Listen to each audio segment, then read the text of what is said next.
রাজ্যের যে সমস্ত কৃষকরা কৃষক বন্ধু প্রকল্পের সুবিধা পেয়েছেন বা পাচ্ছেন বা আগামীতে পেতে চান, তাদের জন্য কৃষক বন্ধু নিউতে আবার নতুন করে আবেদন করতে হবে।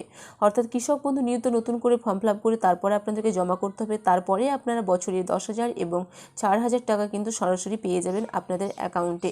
তো এই কৃষক বন্ধু নিউতে ফর্ম অলরেডি কিন্তু বেরিয়ে গেছে এবং এই ফর্ম কিন্তু আপনাদেরকে নতুন করে ভরাট করতে হবে, তারপরেই মিলবে এই টাকা। কৃষক বন্ধু নিউতে ফর্ম ফিল আপ করার জন্য আপনাদের কী কী ডকুমেন্টস লাগবে, কোথায় জমা করতে হবে, এর জন্য সরকারের তরফ থেকে নতুন কি নিয়মাবলী জারি করা হয়েছে এবং পূর্বতন সরকারের জামানায় কৃষক বন্ধু প্রকল্পের যে নিয়ম ছিল, তাই এই প্রকল্পের নিয়মে কতটা পরিবর্তন আনা হয়েছে সে ব্যাপারে আজকের এই ভিডিওতে বিস্তারিত জানাবো। এবং কৃষক বন্ধু প্রকল্পে কৃষক বন্ধু নিউতে আবেদন করার জন্য ভেরিফিকেশন ফর্মে দিতে হবে কৃষক বন্ধুর আইডি। এই কৃষক বন্ধুর আইডিটি আপনারা কোথায় পাবেন সেটাও কিন্তু আজকের এই ভিডিওতে আপনাদেরকে বিস্তারিত জানাবো। যদি আপনি কৃষক বন্ধুর আইডি না দিয়ে থাকেন তাহলে কিন্তু আপনি এই সুবিধা পাবেন না। নতুন কৃষক বন্ধু প্রকল্পে নিয়ে এলো বড় আপডেট। এই প্রকল্পের অধীনে থাকা সমস্ত সুবিধাভোগীদের ভেরিফিকেশন করার সিদ্ধান্ত নেওয়া হয়েছে।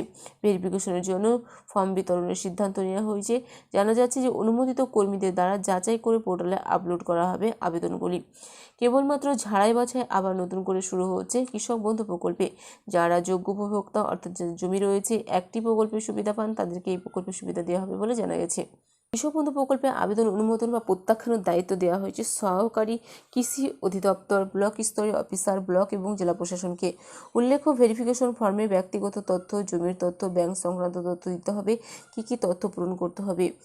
তো এই কৃষক বন্ধু প্রকল্পে জানা যাচ্ছে যে ফর্মে উপভোক্তার নাম, পিতা বা স্বামী, স্ত্রী, অভিভাবকের নাম, ব্যাংক অ্যাকাউন্টের বিবরণ, আধার সংযুক্ত mobile number, voter card number, Aadhaar number, জমির বিবরণ, প্রধান পেশা, আয়কর প্রদান করে থাকেন কিনা, স্বামী স্ত্রী, প্রয়োজনীয় তথ্য উপভোক্তার তথ্যের সঙ্গে মিল করে সমস্ত কিছু দিতে হবে।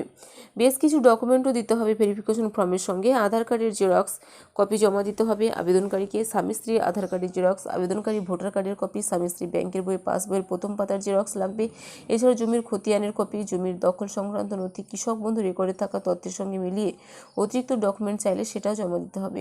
ভেরিফিকেশন ফর্মে কৃষক বন্ধু আইডি নম্বরও উল্লেখ করতে হবে। ID number, voter card number বা Aadhaar card number, registered mobile number, acknowledgement number, bank account number দিয়ে বের করা যাবে। এই জন্য কৃষক বন্ধুর অফিসিয়াল পোর্টালে গিয়ে নতুন নথিভুক্ত কৃষকদের তথ্য অপশনে ক্লিক করতে হবে। এরপর পরের পেজে Aadhaar, voter, registered mobile number, bank account number, এছাড়াও এরপর নির্বাচিত তথ্যের নম্বর দিয়ে সার্চ করলে কৃষকদের নাম এবং অন্যান্য তথ্যের সঙ্গে আইডি নম্বর কিন্তু দেখা যাবে। তো কৃষক বন্ধু নিয়মিত নতুন করে আবেদন করতে গেলে কী কী ডকুমেন্টস আপনাদেরকে লাগবে, কোথায় গিয়ে জমা দিতে হবে, কিভাবে আপনারা সেই কৃষক বন্ধুর আইডি যেটা সেটা পাবেন, সমস্ত কিছু আজকের এই ভিডিওর মাধ্যমে আপনাদেরকে বিস্তারিত জানালাম।